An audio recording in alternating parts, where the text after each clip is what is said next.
Hello and welcome to Table Talk Friday, your weekly dose of D&D banter between three lads in a bedroom. If you like their style, make sure to follow them on whichever podcast service you prefer and come back every Friday for another upload. Now, back to the boys. For a period, I was thinking, how difficult would it be to train myself to roll this die the exact same way every time? What if, especially, so with metal dice, they land pretty much, like, they don't roll very much. So if I figured it out, I feel like I could probably get a 20 every time. I think so. I think after like 3 hours, you could get a pretty similar result every time. Yeah, but at the same time, that sort of ruins the whole point. And No, it's just the meta. At that point, right, I just have to use a random number generator and be really sad every time that it rolls something low. Have you ever done that in a session? Just used like a dice app or something? Yeah, it's so unsatisfying. Yeah, I've done that when I was running sessions through Roll20. Oh yeah. I just figured it was better, but it wasn't. And when I played sessions through Roll20, I'd always just have my dice there so you can hear the because that's fun. So nice. Sorry, so I could hear the. Natural 20. That's a bad roll for today. Just add a 0. We could add a 0. That works. Yeah. Boop. You know, talk about Roll20. Because you can roll the dice with the random generator, or there's like the 3D one where it rolls across the screen. Mm-hmm. The animated one just makes me jealous. I think it's mocking me because I can't roll a real die. It's like, oh, here's a kind of real die, but it's not a real die. It doesn't make any cool noise or anything. It's lame. Yeah, and I feel the same way about Tailspire. Not a sponsor. Tailspire is a new virtual tabletop. It's a new virtual tabletop simulator. Jeez, I haven't even checked up on that in a while. It's like playing with real dice and real minis, except they're virtual. Which, so I like the concept of it, but I don't like the idea of playing D&D online. No, I mean, eventually we'll have to. Because Yeah. we won't all live blocks away from each other forever, you know? I'll move closer to you guys, wherever you guys go. Would you do that for me, Drew? Maybe. Depends on how powerful my character is. You find... I'll give you boots of striding and springing for it. Done. I can do that. I can uproot my life for boots of striding and stringing. Sorry, Striding and stringing. No, it's a totally different item, guys. It helps you stride and string. Welcome to episode 5 of Table Talk Friday. Today is a story time episode, which means that, you know, the idea that I had was every couple of episodes, we just tell D&D stories, hang out, and drink Diet Pepsi not sponsored together. So that brings us to today. I'm very excited. This is our 5th episode of the podcast. By now, I'm sure we've got thousands upon thousands of viewers, which means, you know, we really gotta step it up and tell some good stories. I'm Zach. I'm Seth Pittman. I'm Andrew Romano. That's my last name. Yeah. I did put on the Buzzsprout thing, you know, when we're uploading podcasts and stuff. I at first had the title as just like Drew Romano, and I went, that doesn't look right. I was like, that doesn't look right at all. So we call Andrew Drew, which is, you know, a thing that I came up with in college because Andrew was too many syllables. 2 syllables. Far more than I can comprehend in one sentence. So he became Drew. But Andrew Romano sounds way better, like, on paper. You know what I mean? Oh, yeah. Like, I don't think I would ever be... I could never see you, you know, signing something Drew Romano. Drew's like my stage name. Andrew's like, you know, all the legal stuff. You know? Yeah. It's your podcast name. Well, right. Well, but when you're the featured guest on today's episode, it always says Andrew Romano. Oh, Yeah, that was funny. Yeah, that was funny. Yeah, very cerebral joke for all you sitcom fans out there. If you're a fan of sitcoms, put a like in the chat. There's no, what's this? This is not live. Drop a comment. Rate 5 stars on Apple Podcasts if you're a fan of sitcoms. And we should get a Yelp. If you're a fan of TVs and electricity. If you're a fan of air conditioning, rate 5 stars on Apple Podcasts. Remind me for next week, I'll set up a Yahoo and like a Yelp. Mm-hmm. And get 6 out of 5 stars every time. Okay. Cool stories. Yeah, I don't want to start because I really gotta get in the mood to tell my story, and decide which of my 18 stories I want to tell. So, who has like their story in mind, ready to go? So I can go with mine because it's a bad story anyway. It's a horror horrifying. story. It's Horror absolutely story. horrifying, derailed, awful one-off. It was supposed to, oh god, it was awful. So I guess to set the mood, there was a group of 3 to 4 adventurers. I believe it was a rogue, a ranger, a paladin, and a bard. And so Bard or barbarian? A barbarian. Gotcha. Very angry barbarian. So the crew starts really excited in this kingdom, the kingdom of Bengari. And they have to go north into the nearby mountain range to rescue the prince. He was just recently stolen. And the reason they weren't sending an elite force is because they had to keep it hush-hush. No one could know that the prince was missing because it was a big deal. As the royalty is not allowed to leave the city. So it's a big deal. Everyone was burping the whole time. It was awful. I don't even think that went through on the mic. I tried to do your 0 decibel thing from the first episode. It's a skill. So everyone's ready to go, and they're in the zone. They have to save this guy. It's super serious. We got to do this, or else there's going to be it's catastrophe. We need the ruler of this city. So they sneak out, and they give them a wagon and a large keg of gunpowder. And they say, here, just in case you need it, never know. There could be big enemies. If you have to blow a hole in something, if he's captured somewhere, just any means necessary, get the prince and bring him back. So they're on authority of the king. So they have a little writ or a little medallion saying, hey, we're with the king, all's good. That's important to know. So they walk out of town. And the first thing they run into, the first encounter is, it's a toll. And so they're, let's say, maybe 5 miles outside. Outside of the city it is, heading towards the mountain. All the grounds get a little more rocky. And they pull up to maybe 8 or 9 people that are standing there kind of in a line. There's a little bit of a wagon across the road to stop people, and they pull it out of the way once people pay. And they begin conversing with these people. People say, we'll let you go through. All you have to do is pay us 10 gold pieces, not each, just in total, 10 gold pieces, and we'll allow you to go through. So what you would think they would do is, hey, we're with the king, we can go through. They don't say that. So instead, they begin negotiating with these people. And they're like, oh no, we just really need to go through. It's an emergency, we have business. And these guys are not letting them go through. The reasoning is, this toll is not a real toll. All these people are bandits. However, none of the party members questioned this at all. They didn't figure this out. There was no insight. So, as far as they're concerned, these are good, hardworking, people of the king, people they're working for. So, after talking for a few minutes, it gets a little heated between the rogue and the main bandit, we'll call him, which, again, they don't know they're bandits. So he goes, guys, I got this.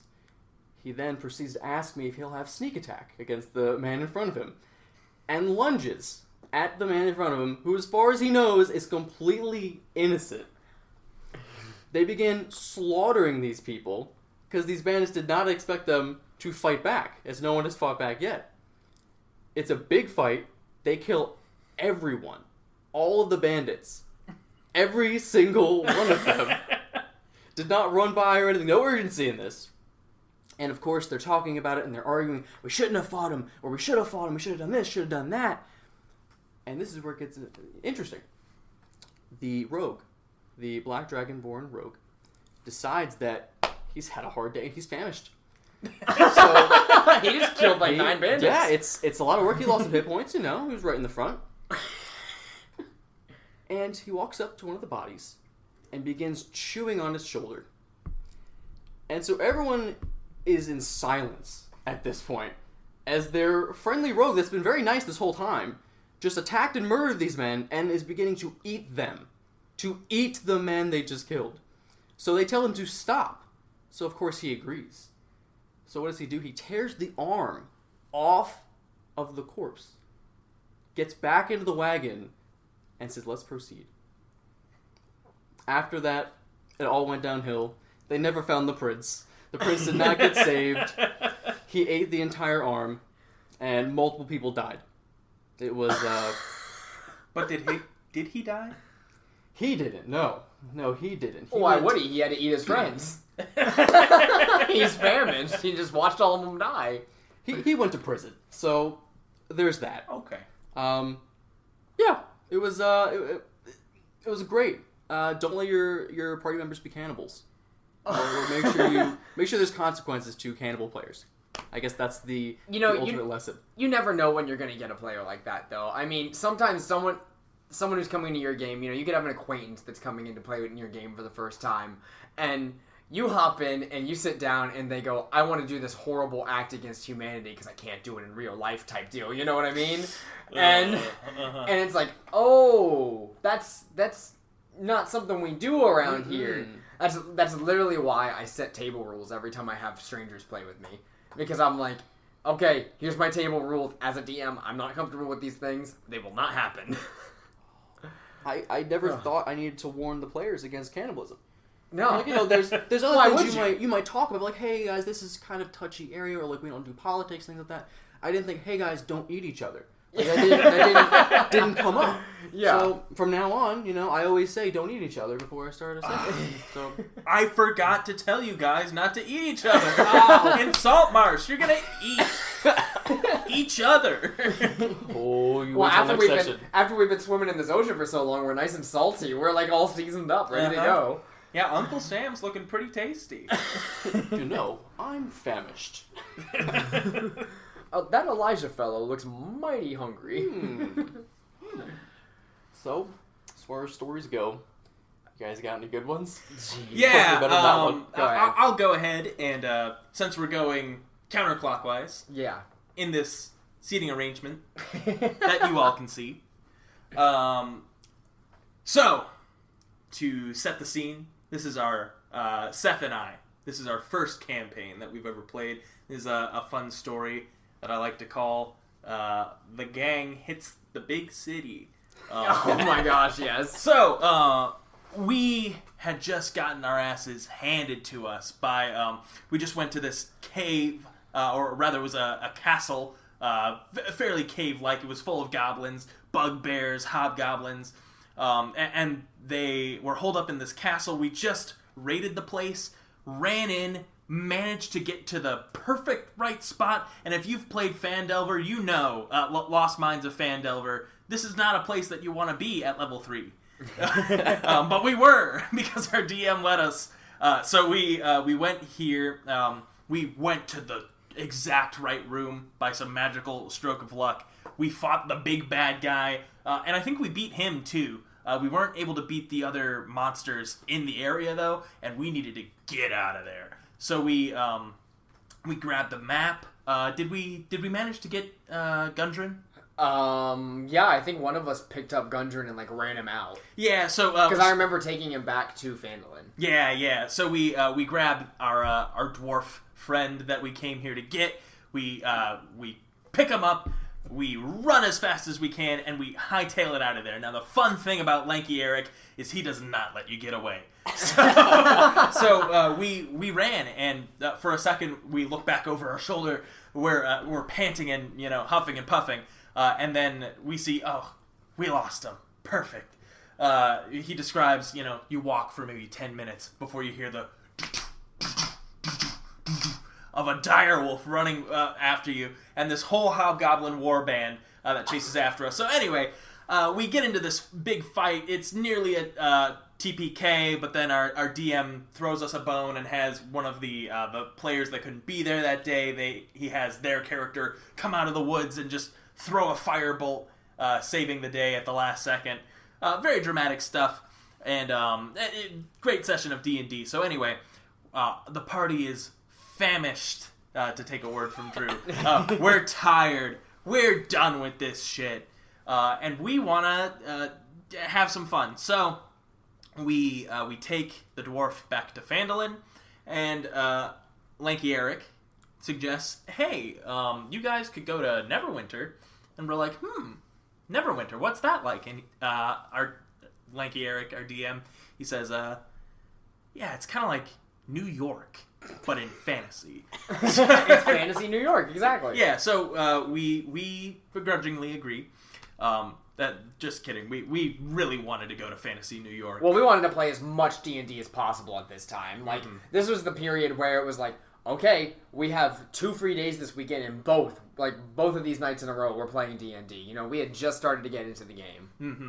So, I believe, you correct me if I'm wrong, on the way there, we run into aliens or something. Oh my god, I forgot about that. On the way. Aliens? Yeah, out of nowhere, we see this shining light in the sky. We're riding on our, coach all the way to Neverwinter. And out of nowhere, we see this shining light. Something crash lands and a crater is there. And we see this large silver orb with these small gnomish creatures around it. And I'm thinking, these are like deep gnomes, you know? Mm-hmm. I'm thinking these are from the Underdark. Yeah, he said they're small with gray skin. They have big eyes. Yeah, they crawled out of a cave just a second ago. Like, yeah, it's one of those, you know, the name for deep gnomes. But then we come to find out they're not speaking any language that we understand. And they're all looking for, or they're trying to get this part. And there's like these small metallic orb things. Yeah, and they're all over the place. And so my character, Schmidt the Monk, picks one up and like stores it away in his pocket. So these guys are taking all these little marble, like these little silver things, putting them together into this to make this one big version of the same thing. And it's becoming like part of the ship, like liquid. Well, we know it's a ship now. Yes. But it's becoming part of this object, like liquid.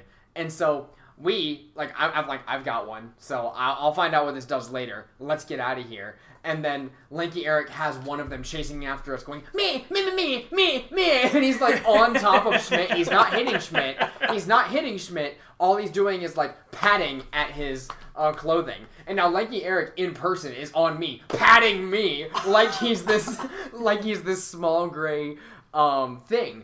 And then I pull out the little orb thing, throw it back towards their ship. He jumps off of our cart and goes after it, putting it as the last puzzle piece into their ship. And they all get inside and fly away back into space.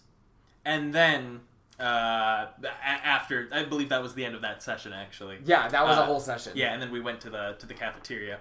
But on our way there, I say, thank you, Eric, excuse me. What are those things that we just ran into? What do they look like? He pulls up Google Images. Says aliens. And he shows me this picture of little gray men with big eyes. Yeah, of course. So, and we didn't even understand that until after the session, because we were all like, wow, that was really weird. Like, can't believe that was in the module. And then he shows us the picture, and we all go, oh, really?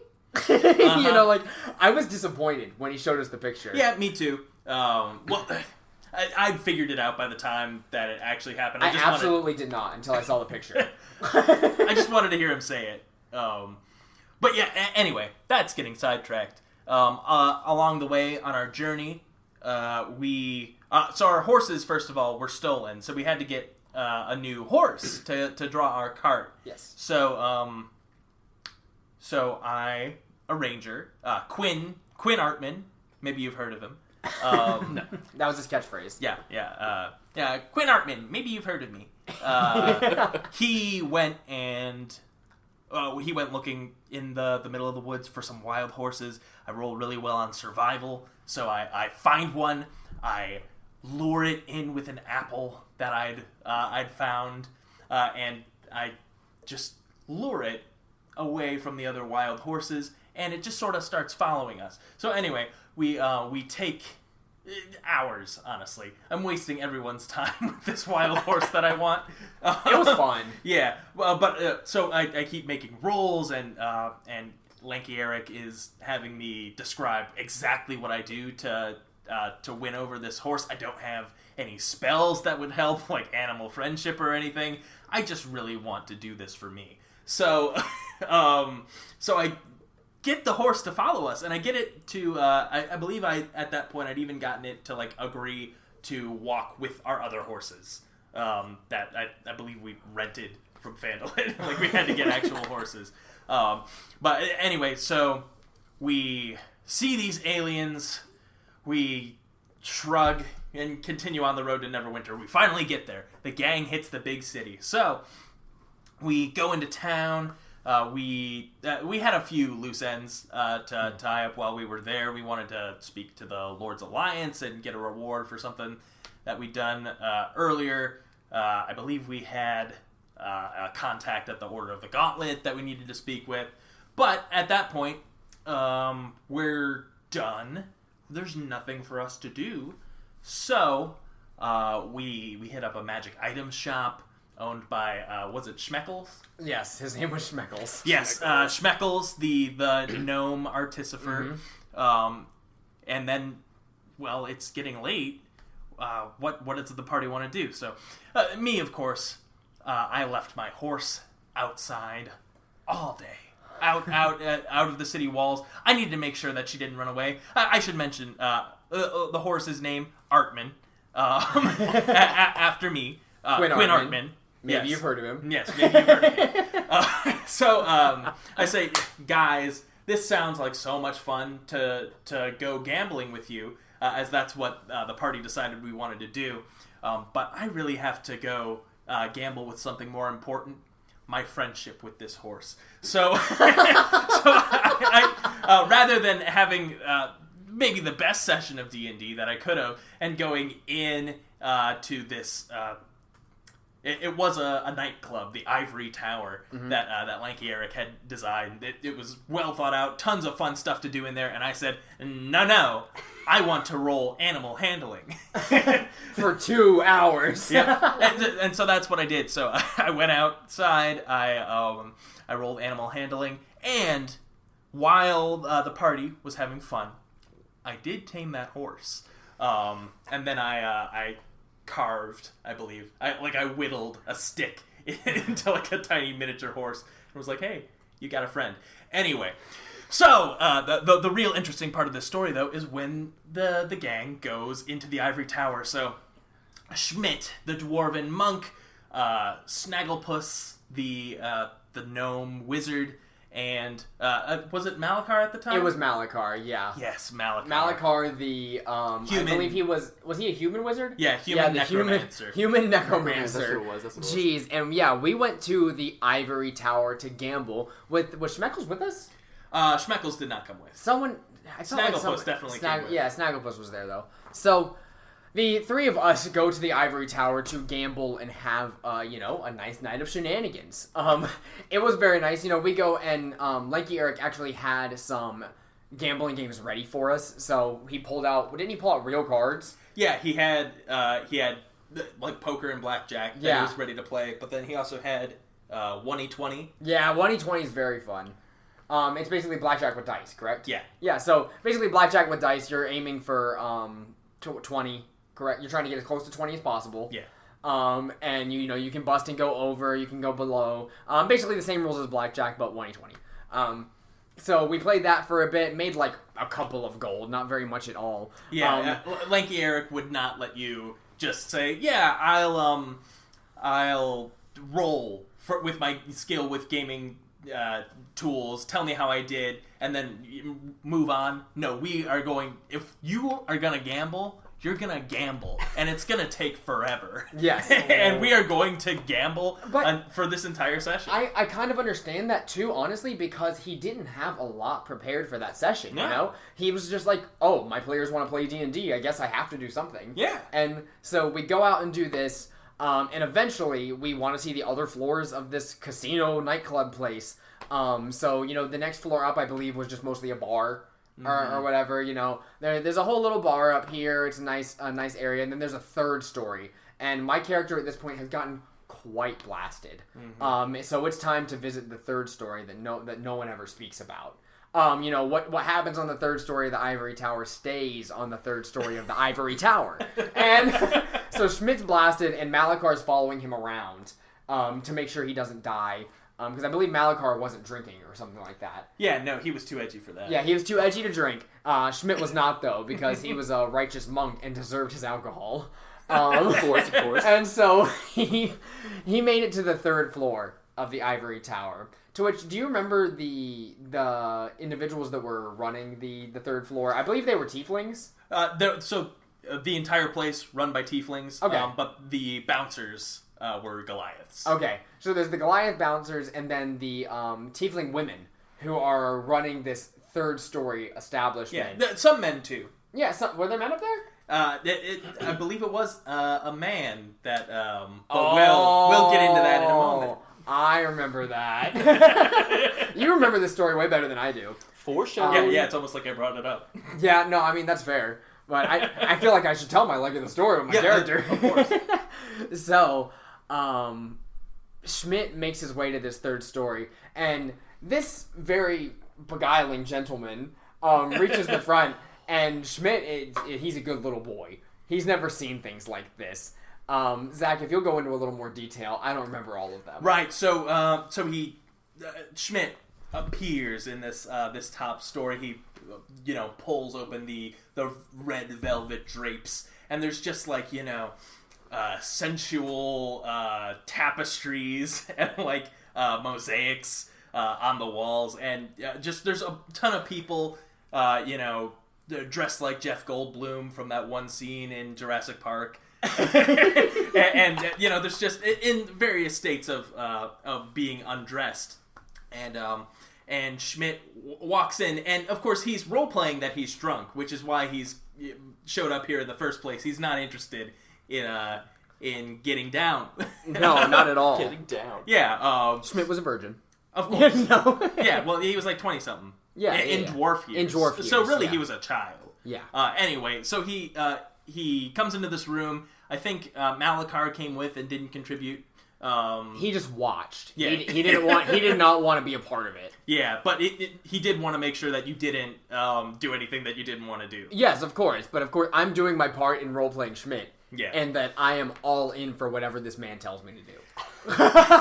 So anyway, there's a bunch of people who are like, they seem to be in between things. So there's no dongs out yet. Yeah. But there is a nice tiefling gentleman with bare-chested. I believe he was in like a white satin robe, and he comes over to you and he says, "Oh, well, do you like games?"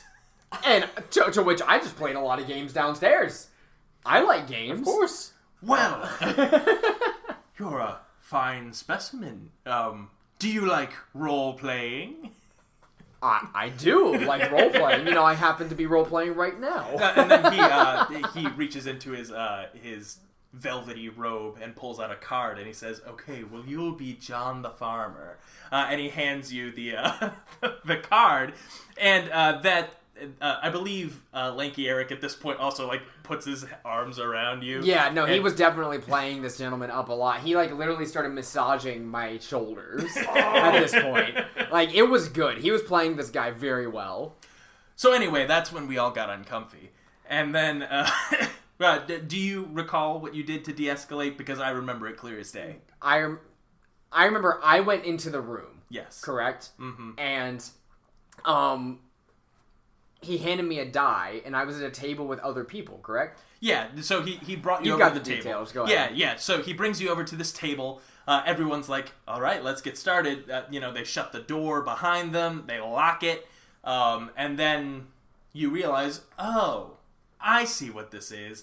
And then you decide, and I believe this is exactly how you described it. You say, can I roll acrobatics to do a flip like Sonic from Sonic Heroes? And all I remember, and I was thinking of the end of like the second level in Sonic Heroes when Sonic kicks his leg back, flips, and lands in a split. So anyway, I remember describing that. yeah, and that's how we de-escalate. So he rolls, he gets like a natural 19 plus your acrobatics, Which was like a 26, I think. yeah. So you do a flawless backflip like Sonic from Sonic Heroes, and then everyone gets kind of That's the disappointed. They're like, "Oh wow, that was really cool." I forget, there was something quippy, mildly sexual said, and then and then you GTFO'd with But Malachar. I also remember Malachar cast sleep on those people. Yes. I remember that happening. That's right. You distracted them with your flip, and that's why you did it. So he could cast sleep. So I distract them with this amazing flip, and then Malachar casts sleep, and all the people in the room fall asleep, and I again am like, what? Like, what's happening here? And I was like, and Malachar's like, no, Schmidt, come on, we're not doing this anymore. And to which I'm like, but we were playing a game. And then he rolled the die, and it landed on feet.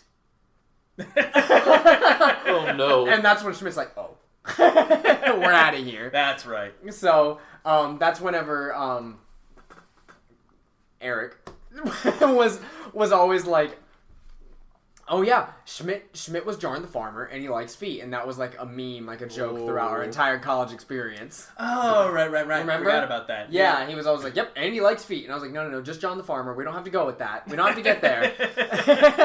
I don't know how you guys made it through that. I wasn't even there. I was listening to the story, and I was cringing, like, oh, this is all the red flags. Because the first 2.5 hours were so great, until we get to that point, and then it was like, oh no. But at the same time, you handled it very tactfully as players, which makes it an enjoyable experience. Yes. But only because we were able to I mean, obviously, there's a certain point where I'm sure Lanky Eric would have cut to black. But yeah, no way would... Man, Schmidt would have been traumatized if he had to go through that. I don't even want to think about it. But anyways, that is the boys' night out. Yep, yeah. Boys hit Manhattan. Which was so much fun, and then you guys leave the ivory tower. You're like, I wonder where Quinn's at in the morning. Yeah. And then you come out to find me with my fully tamed horse, mostly. Yes, that was nice. And it followed me to that cave where I left it outside for hours and hours and hours. Oh, there's so much from that campaign that I'd like to get to at some point. But I would like to change gears now. Yes. Because I'm going to lead into the meeting of one of the most wonderful MTCs in Storm King's history. And that is Madam something from Yartar. God. Oh. Now let me set the scene for you. As we've all been saying, allow me to set the scene. Mm-hmm. You guys, as Beryl and the Giant's Bane, I can go ahead and put that out there. Everything in this campaign has been changed, but you might hear some things about Storm Kings here. But rest assured, none of it happens this way in the module, so it's fine. You guys are on your way to invade none other than Groodhog, home of the Hill Giants. Now, we have recently lost a player character and are in need of a new one. To which I am able to tactfully rope this character into being at Groodhog at this time. Now, you guys are not going to make a forward approach as expected. I asked you what your plan was beforehand, and you've decided that you are going to send in one of your characters to get a lay of the land and be ready whenever the attack starts. Because you want a full frontal assault on this place. You want to go straight into the boss battle, not a ton of dungeon crawling. Just like, we are taking this out at the head and burning the place to the ground, basically. Did not go in with that intention, but we definitely left with that intention. So, the idea was, though, let's figure out how this place is laid out and cut him off at the head. Mm-hmm. So, you send in Beryl, the most chaotic character in your group, but he has the spell Disguise Self. So, he's going to disguise himself as a goblin coming back from a hunt. He's left to, you guys have seen a couple of deliveries come to Groodhog of different farm animals and such, to which Beryl goes out, catches a deer, I believe, and drags it up to the front of Groodhog as an offering of like, hey, look, I made it back, and with some very, very good checks, makes it back into Groodhog. Now, the goblins are all stationed in very specific places, to which Beryl is sent back up with the other goblins so that he may rest for the time being and join back with his brothers, of course. None of these goblins remember Beryl. None of them are smart enough to even think that he would be disguising himself. He has to be a goblin. He looks like one. And, of course, the chief of this place is not interested in Beryl whatsoever. So why, he's a goblin. No one cares. So he goes back up and starts making friends, talking to these goblins, playing around with them, and saying, why why are you guys here? Like, oh, because, they feed us. They do all this stuff for us. Well, you don't need to be beholden to what the hill giants want for you. You can do anything with your lives. I can give you a castle of your own.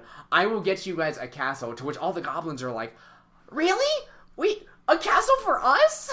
and they're all excited about it. And he makes the big reveal happen, where he drops his disguised self in front of them. He has revealed himself to be none other than the Kenku Bard Barrel and the Giant's Bane. And these goblins are on board to help him in whatever he could possibly need, because he's going to give them a castle. So, long story short, you guys come in, wreck shop, and the place gets burned down to the ground. Lots of stuff happens in between, but this is all sidetracked from me setting the scene. So, you burn the place down to the ground, get out with these 6 goblins on your side, and it is time to get to a civilization. To which you meet a young man along the way named Artan Rosolio. He needs to make it back to his home Yartar, and he is cursed with something that means he has to be wet 24/7. You make it out of Groodhog, killing the chief, taking all of her stuff, and you've now met this man, Artan Rosolio, and you have 6 goblins as your friends along the journey with you. Long story short, you make it to Yartar, and deliver Artan back to his family. They're very thankful for it. He's able to get his curse removed or whatever it is, so that way he does not have to be wet 24/7. No one's pouring their water on his head all the time anymore. And the goblins are camping outside, I believe. Or did they come in the city? I think they came with. Okay. And the goblins are... I think Artan got them in. Yeah, they definitely didn't come with us at first, but then after a certain point we were like, okay, well, we can't just leave them out here. I don't think... We definitely didn't bring them everywhere, but we let them stay at the inn. Yeah. So after this very long, treacherous journey, it's time for a shopping episode. Wouldn't you agree? I agree. So, you guys are going around Yartar. I've written up a couple of specific establishments, so that way you guys can enjoy your time, buy some stuff from the inn, go to a blacksmith, go to an enchantress, buy some new items, and restock on everything you need. And that's when you find Grandine's Magnificent Marvels, I believe is what I called it. Mm-hmm. And you walk in. What a place. Now, upon walking in, this seems like a quite normal establishment where they sell jewelry of all kinds of different types. And there are a couple of customers inside. One is speaking to this sweet old lady, a sweet human old lady behind the counter named Grandine. To which everyone walks up and is going through a nice exchange of goods. You guys are looking at all her different wares. And then Beryl walks in the building and has a couple of things he would like to sell. I believe you guys had collected some gems from Groodhog or something like that. It was a bag of gems. And he had a bag of gems of varying different values. He sets them down in front of Grandine and starts to barter. Now, he doesn't just start to barter, though, because he sets them down, and Grandine comes back and is like, I'll give you 100 gold pieces for those. And Beryl goes, 150 gold pieces, to which Grandine responds instantly by amping it up to 20 and going, no, 99 gold pieces. And it becomes a bartering war back and forth as now Beryl has amped Grandine up and they are screaming at one another until eventually I think it gets to like 110 gold pieces. And Beryl's like, I'll take it, But this character is not just recurring here or is not just localized to this one thing, because every time Beryl comes back from then on, he visits Grandine and he brings in some sort of item he wants to sell or something he wants to buy, and it becomes like, okay, Beryl, this is going to be 1,000 gold pieces, to which I'm doubling the price that it's worth, for this instance, and Beryl is like, 10! I'll give you 10 gold pieces for it. And then Grandine comes back with 999 gold pieces. 999 gold pieces? I wipe my ass with 999 gold pieces. And what would he say? He would be like, that's outrageous, those kinds of things. Right. And this whole bidding war would start every single time that he walked in. And that's how, I would say I would talk up Sean as a player forever because he'll take my characters that I've written up where I wrote this sweet old lady who's manning this shop. And as we explained in episode 4, which you should go back and listen to if you haven't already, my playing style is adapting to whatever my players do.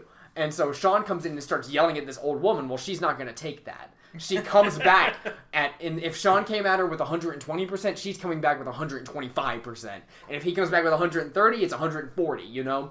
It's all playing off of one another. And that is the story of how my favorite NPC from Storm Kings came to be without any intention of it actually becoming that way. Which, to be clear, all of our favorite NPC, we would make excuses all the time. Just to go see Grandine. Oh, yeah. Just to go see Grandine, to go see Felgalos, you know. Well, and knowing full well that this is going to take a half an hour of our session, at least. But no one cared, you know? No, because why wouldn't I want to see? Why wouldn't you want to see, you know, the DM and Sean go at it because it's fun for, like, an hour, you know? Mm-hmm. You can see whatever treasure you want, but realistically, we saw a treasure, like, we can get this appraised by Grandine. And immediately when those things would happen, my gears would start turning, and I'd be like, okay, I gotta get them back to Yartar somehow. So that way they can do this whole appraisal and we can have this whole thing. And Grandine had many different things in the campaign that would come up where she wouldn't just show Beryl a magic item and tell him what it did. It would be, we have to make a spectacle of this. One time even, he came in and was like, what does this ring do? And she goes, allow me. And she takes him outside and shows him what the ring does on a civilian. Like, she asks him to step into the ring with, like, other people, and it was just a ring that casts Zone of Truth. Which is super cool. But I'm just saying, like, it has this red aura, this huge energy. Anything can happen when you step in. But it's just a Zone of Truth. And Beryl steps in and is arguing with someone. It might even been her. And he can't lie about anything. So whenever, you know, something comes up about something being a different price, he has to tell the truth here. And, you know, Grandine spawned so many good moments in that campaign that, like, and it's all just thanks to, like, playing off of a character and playing off of, like, you know, him getting the goblins on his side and finding those gems and then just staying in Yartar for a little bit. Shopping episodes can be awesome. That's all I'm trying to say here. Yeah. I think every time we went back, I envisioned Beryl kicking in the front doors like the saloon door, the old Wild West movie, like, hello, Grandine. And, like, he's got his hands inside, like he can quick draw. Hello, Beryl. And she acted completely normal with all the other characters. You know, Eknon comes up, oh, yes, dearie, that's going to be 50 gold pieces, and that's for you. And then as soon as Beryl comes up, she's like, 1 minute, young lad, and then continues doing that. Beryl walks in, Beryl of Beryl and the Giant's Bane. Oh, what a character. Yeah. What a character, man. Well, you guys think that does it for our first story time episode? We told 3 good stories. Anything else you guys want to say or bring up? 2 good stories and a bad one. Which one was the bad one, though? I'll take ownership of that one. Well, yeah, there were 2 good stories and a bad one, but they're all fun stories. Yeah, we told a horror story and then 2 good stories, you know. Will, I think now would be a good time to cap this off, I think, for this episode. We'll save more for next time, whatever that is.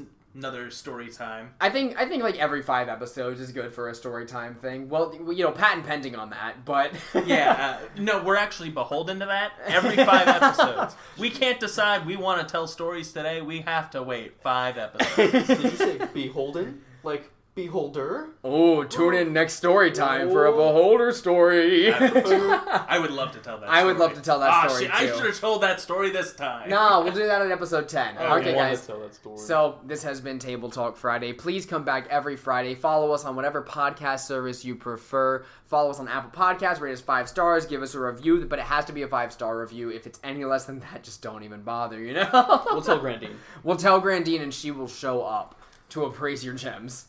You don't want That's not a good thing. Okay, we have a Twitter at Table Talk Friday, and we do have an email, tabletalkfriday@gmail.com. Working on the Instagram and the others right now. Probably by now it's already been made. So look us up on our social media services. Follow us. Send us your questions, comments, responses, anything that you might want to know for the podcast. And we will see you guys next time on Friday. Thank you for listening to Table Talk Friday. For more D&D content, follow these humans on Twitter at Table Talk Friday and be one of the first to write into the show by sending in your questions and episode suggestions. Send these inquiries to tabletalkfriday@gmail.com. And last but not least, come back next Friday for another episode. Thank you.